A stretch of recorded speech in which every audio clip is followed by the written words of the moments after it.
Welcome back everyone to my Let's Play of Final Fantasy I for the Nintendo Entertainment System played on the Wii Virtual Console. Last episode, Marty Mouse, Milo, Wimbley, and Fibbs made their way to the second floor of the Sky Castle. They got all the treasure on the left side of the castle.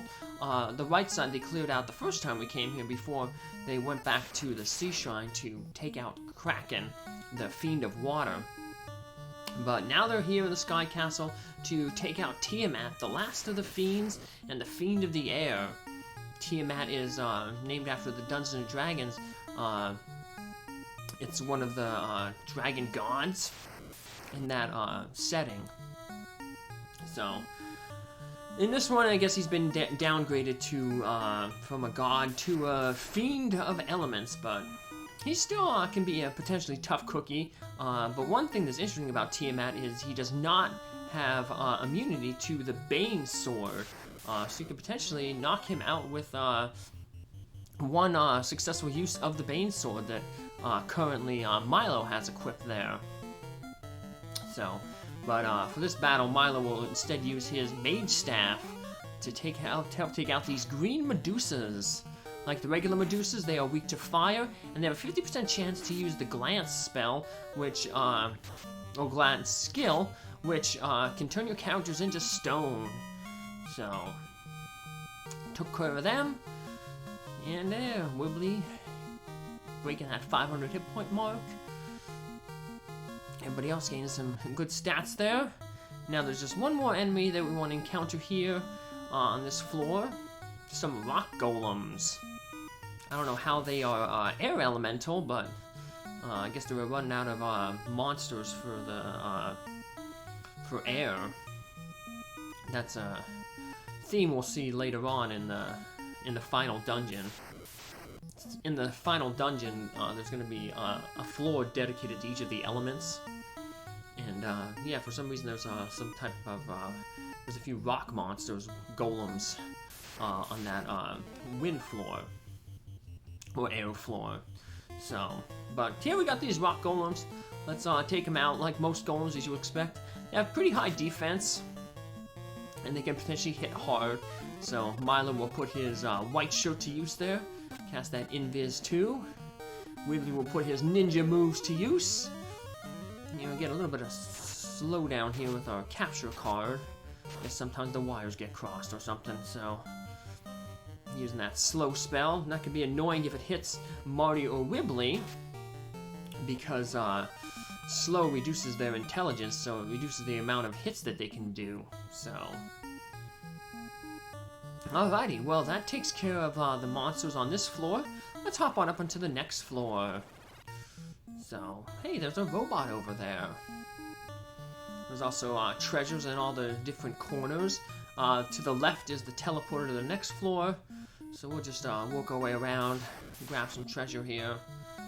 Nothing really super duper important, but we're getting everything, so. Money, totally useless. Another pro ring, but everybody got pro rings. And heal potion.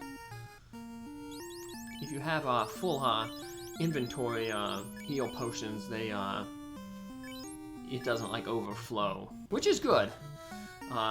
In Final Fantasy III, if you have a full stack of items, 99 of an item, and then you get another one, it overflows. But that's actually, you know, may sound bad, but that's a way that speedrunners kind of break that game. You can have like 99 potions, have an enemy drop a potion, and then it overflows, and then that overflow goes into a different line of code, and you can basically have the game make different items for you, so you can get like really good equipment, plot important items without having to do the quest. So that's how they beat that game real quick. So you can also make like fake jobs in that game too. So, but enough about Final Fantasy III. Let's talk about Final Fantasy I, what we're playing here right now. We got a new enemy here, the Sentry. They're like basically like the big brother of the guard enemy, robot enemies. One of the few enemies, like I said, robot enemies are the only ones that weren't basically taken from the Dungeons and Dragons monster manual. Weak to lightning. We got this little control room here. And the panels tell us that Tiamat is the Fiend of Wind, but we already know that from Lefein. He basically told us, you know, that hey, the Tiamat came and took over the castle in the sky. They must really want to let us know, because basically everybody in the every console there is telling us the same thing. Tiamat is the Fiend of Wind. Even these ones here. I think there's consoles instead. They should link to MartyMousehouse.com. This is the happiest place on the earth. But I guess Tiamat being a fiend, and fiend has a negative connotation to it, he's not very nice. So why would he want to go to the happiest place on earth? Maybe that's why he came into the sky, into space here, because he was tired of living on the earth. He's like, there's happy places on the earth, like Marty Mouse House. I'm gonna go to space. But there's good things in space too. Marty found the Yogi planet in space. He encouraged a whole bunch of other rats to go out into space. And the Marty Mouse House fan page on Facebook. A lot of people put their little adventures of rats in their homemade spaceships. My rats had spaceships. Boat and Oni started it, and then Arthur and Durf picked up. So you get a pro cape there. It's a cape, but it actually functions as a shield. It takes over the shield slot. So it has a little less evade than the buckler shield, but better absorb. So better shield option altogether. So, and any class can use that except for the black belt and master. Of course, your knights, ninjas would be one of using like better shields, like elemental shields. You can look out over the world from this window. Let's look out. Oh, we have another new enemy here, the man-cat. And Medusas. Well, we know how to take care of Medusas already. Fire. Man-cats, though, they use fire. If you would have ran, it's either 75% chance to cast Fire 2. It's the first spell on that list. If we would have ran into these guys back in the Castle of Ordeals, definitely would want to cast fire. A fire there. Because right now we have a little bit of protection against fire too. Marty, Fibbs, and Milo have the ribbons, and that gives them the elemental protection, the A fire built in. But Wimbley doesn't. That's why Wimbley was taking so much damage there. He took like 94, where Marty, Fibbs, Milo were taking like 20 something. So, yeah, you run a bunch of these guys, and they all cast Fire 2 on you. They can do a party wipe back when you first go to the Castle of Ordeals. So, but luckily now, we got the A Fire up, so not gonna deal too much damage. That's where all these heal potions come in handy. Yeah, don't worry about, use all your heal potions as you can, because like I said, there's nothing really else for the party to spend money on, so just do that.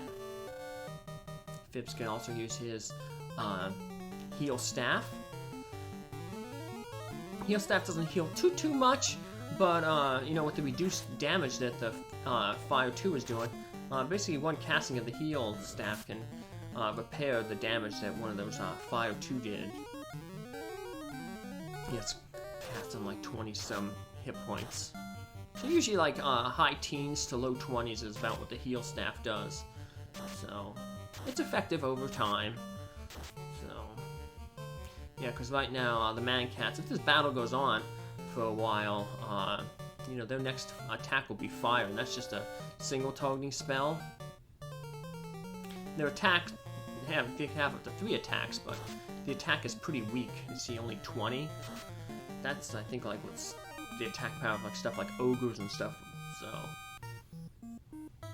from this window, one can see the entire world. The 4 forces are flowing together into the center of the 4 altars, into the Temple of Fiends. So, well, there's the teleporter to the next floor, which is kind of a puzzle floor. But let's get the rest of the treasure first. 4 more boxes. And this is the last treasure in the in the sky castle. We've got a katana there. That's like one of the best weapons for the ninja. Can only be used by ninjas. But it's supposed to have a good critical hit rate. But critical hit rates in this game are bugged. Certain weapons are supposed to have better critical hit rates than others. Like the Vorpal Sword was supposed to have a high crit rate. Katana was supposed to have a higher crit rate. But they messed up the code. And each weapon, the crit rate is based on basically the slot that the weapon holds. So like later weapons have a higher crit rate than earlier weapons. So you think like say like a dagger would have a better crit rating than like a club, but you know, club is further down the list, so actually has a higher crit rate. But katana is still pretty endgame weapon, so it has a pretty decent crit rate. So from the teleporter, you can go left 2 junctions and up 2 junctions, or you can go right 2 junctions and down 2 junctions, and you'll get to the teleporter to the next floor. However, before we go to that next floor, we have another enemy here to farm, and surprisingly, there's almost a 10% chance to run into this enemy, but it took me forever to actually get this enemy. Yeah, 25 minutes there, even though, like I said, it's close to 10% chance to encounter. It's the Wizard Vampire.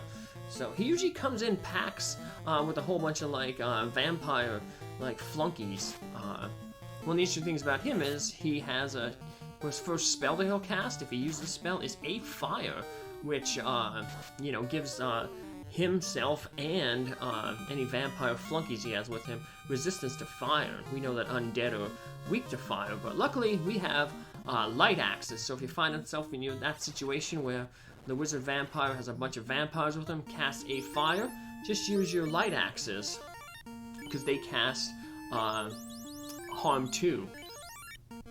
So this is the final floor. On this floor, you can encounter 3 in 64 chance. You can encounter Warmech. He's kind of like an optional super boss. Really, really tough. So you want to make sure that you have full hit points. They usually say like he can only be encountered on this bridge, but he can be encountered anywhere on this floor. So, but mainly this floor is basically just this bridge. So here we have a fighter who, unlike the wizard enemy, actually uses magic. So the wizard just fights and the fighter casts spells. So, but nothing too bad. Mainly looks like buffing spells. Wall gives him resistance to all things. X for removes statuses that you have on yourself. Heal 3 heals himself. Fog 2 gives him and all his allies. Defense, Invis 2, we know that gives a chance to avoid. Cure 4 heals all hit points. Heal 3 and heals a bunch of everything, and Cure 3 heals multiple characters. So every time you get into a battle on this floor, you're worried that like, oh no, is it Warmech? We will fight Warmech, you know. But if you do run into Warmech, one of the first things you want to do is get that A-Fire spell up, get your fast on your best damage dealer. The biggest issue with Warmech is he has a really high chance to preemptively attack, so we'll get one of those Monster Strike first. And the first skill that Warmech can use is the Nuke ability. And Nuclear can do up to 400 damage. So he could potentially wipe out your party real quick. He gets a preemptive strike, casts Nuclear, then the next round, before you get a chance to heal or anything, he might go again and cast Nuclear again, and boom, you just took 2 spells that could possibly do up to 400 damage. And yeah, that's enough to wipe out anybody, especially if it rolls high. So, but we will encounter Warmech. Don't worry, I will show him off. So, but right now I've worked so hard to get into this area without you know, a save that you know, I just want to go and take out Tiamat, Fiend of Wind. He's straight ahead in the doorway up here. So there is the final orb. So as always, use your heal potions to heal yourself up. And Tiamat is a four-headed dragon. It's a female.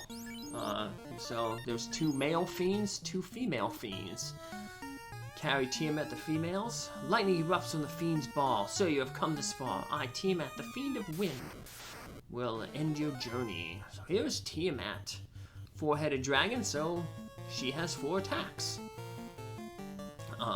So thunder is 50% chance to use that. So first thing you want to do with your white mage is get that A-lit spell up. Milo can use the white shirt to help all our characters dodge Tiamat's 4 attacks. Look at that, of course. He uses thunder before Fibbs gets the A-lit up.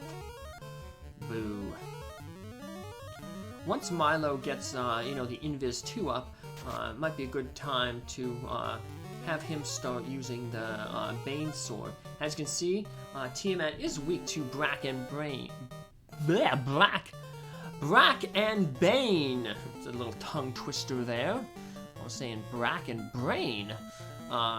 Brack is a black magic spell that basically turns a character into stone, an enemy into stone. We're gonna try the Bane sword, try our luck. Didn't work there, but yes, we can. If you get lucky, hey, nice. But we didn't get lucky, but we do have ninja moves with Wimbley. So yeah, we had Fibbs just use his invis to let Milo use that Bane sword. I was hoping I can get lucky, but yeah, I don't. Well, I guess you could say I got lucky I didn't run into Warmech. So that's always good. Let's try the Bane sword again. Nothing. But that's alright. Tiamat won't last too much longer. We have both Marty and Wimbley Fibbs, so they're getting extra attacks in. Wimbley's almost doing half of the damage per hit there. He took off high 400s. So looking at maybe another round, and that'll be good. So heal 2, remember, is bugged. It has the same healing capacity as heal 3. So use either one, whatever works. So whatever one you start off charges with. Marty getting the job done with a critical hit there in his Sun Sword. We have taken out the last of the 4 elemental fiends. Step on the altar, restore the light to the orb. Step on the altar, step on the teleporter beyond the altar. And as you can see, we now have all 4 of the elemental orbs lit. That is a big milestone, so obviously we want to save our game, so if something happens, we don't lose all that progress. And speaking of progress, what do we do now that all the orbs have been restored? Find out in the next episode. Take care, have a good day. Bye.